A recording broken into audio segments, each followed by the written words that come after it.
Assalamualaikum warahmatullahi wabarakatuh. Selamat pagi semua. Semoga semua baik-baik saja.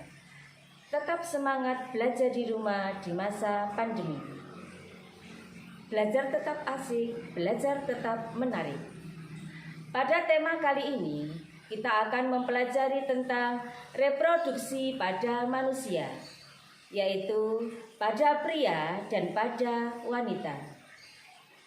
Sebelum kita mempelajari tentang reproduksi, mari kita bahas dahulu tentang pembelahan mitosis dan pembelahan meiosis. Mengapa kita perlu mempelajari pembelahan mitosis dan meiosis sebelum mempelajari reproduksi?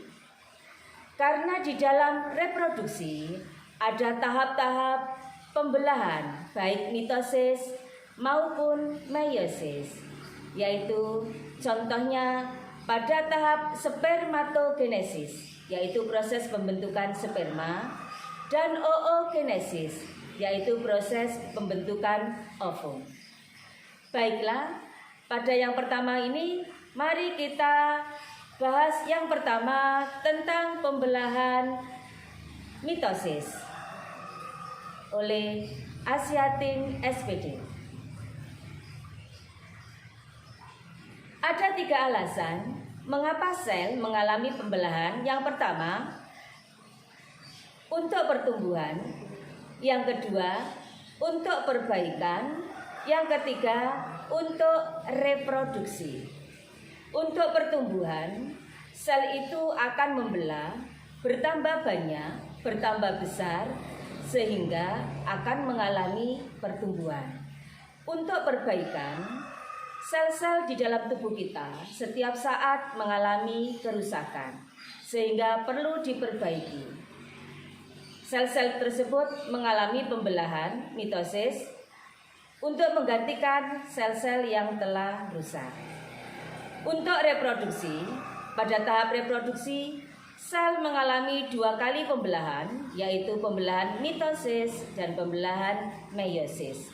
Pembelahan mitosis untuk menambah jumlah selnya, pembelahan meiosis untuk menyetabilkan jumlah kromosomnya, sehingga dari generasi ke generasi kromosom tetap sama.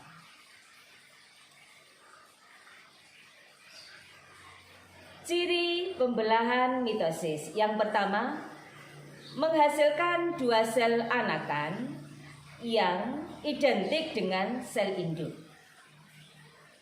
baik susunan genetik maupun kromosomnya. Pembelahan mitosis terdiri atas 4 fase, yaitu profase, metafase, anafase, dan telofase. Pada akhir telofase akan terjadi pembelahan sitoplasma atau sitokinesis.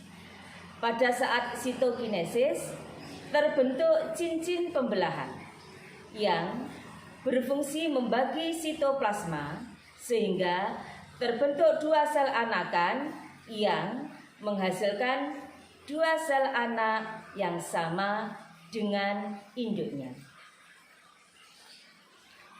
Tahap-tahap mitosis, yaitu tadi sudah saya sebutkan ada profase, metafase, anafase, dan telofase.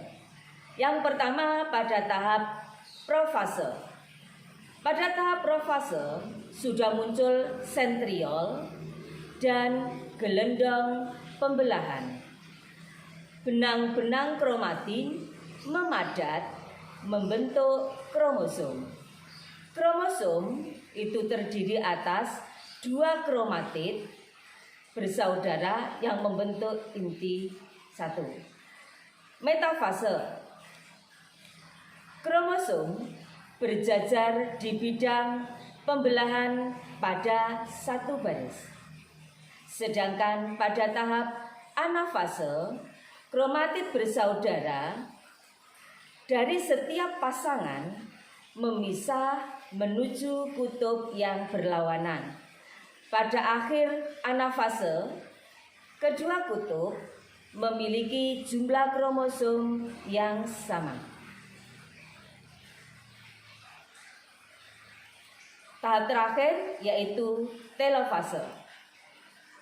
Terjadi karyokinesis, sitokinesis, membran inti bergabung membentuk cincin pembelahan.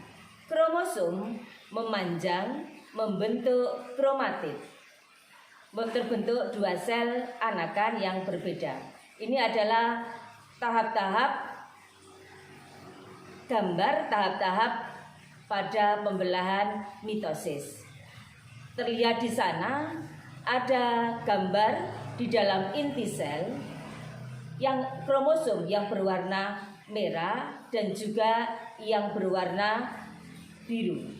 Coba perhatikan pada tahap profase. Kita lihat pada tahap profase, kromosom ada di tengah, sudah mulai terbentuk. Kemudian pada tahap anafase, silakan dilihat, ada semua kromosom berjajar di bidang pembelahan pada satu baris. Pada tahap anafase, kromosom memisah ke ujung pembelahan, ya. Kemudian pada tahap telofase terjadi sitokinesis yang membelah sel menjadi dua sel anakan yang sama dengan induknya. Selanjutnya kita lanjutkan pada pembelahan meiosis.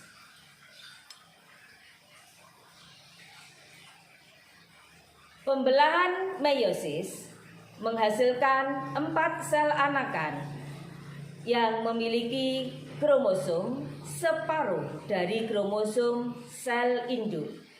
Jika sel induknya diploid, maka kromosom anakan akan haploid atau N. Pembelahan meiosis berlangsung dalam 2 tingkat, yaitu meiosis 1 dan meiosis 2. Tahap-tahap pembelahan meiosis 1. Yang pertama, profase. Sudah mulai muncul sentriol dan gelendong pembelahan. Benang-benang berpasangan, terjadi pindah silang atau pertukaran segmen molekul DNA yang sesuai, membentuk kromosom.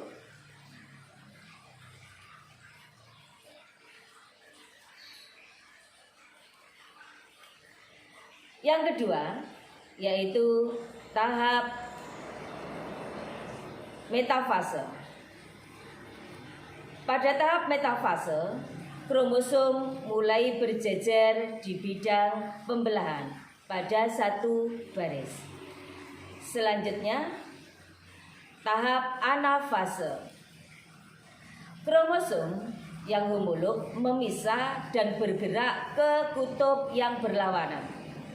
Sedangkan pada tahap telofase terjadi karyokinesis, sitokinesis. Membran inti bergabung terbentuk cincin pembelahan. Kromosom memanjang membentuk kromatin. Terbentuk dua sel anakan.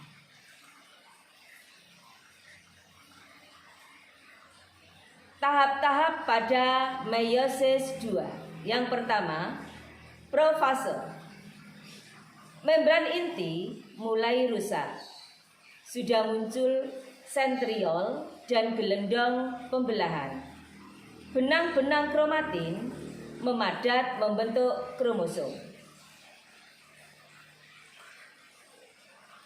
Sedangkan pada tahap metafase sama dengan tahap meiosis 1, kromosom mulai berjajar di bidang pembelahan pada satu baris. Anafase.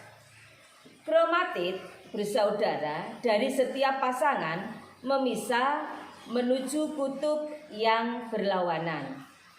Sedangkan pada telofase terjadi karyokinesis, sitokinesis, membran inti bergabung, terbentuk cincin pembelahan.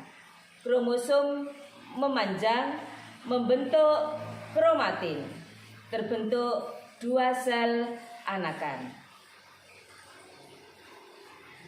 Berikut adalah gambar tahap meiosis 1 dan meiosis 2. Silakan dilihat tahap meiosis 1 yang membedakan dengan tahap mitosis adalah terjadi penggabungan DNA yang sesuai. Sementara pada meiosis 2 tahap-tahapnya hampir sama dengan tahap pada mitosis. Sekian pembelajaran kita kali ini. Semoga semuanya tetap semangat, ada manfaat, dan makin jelas tentang pembelajaran mitosis dan meiosis. Assalamualaikum warahmatullahi wabarakatuh. See you. Goodbye.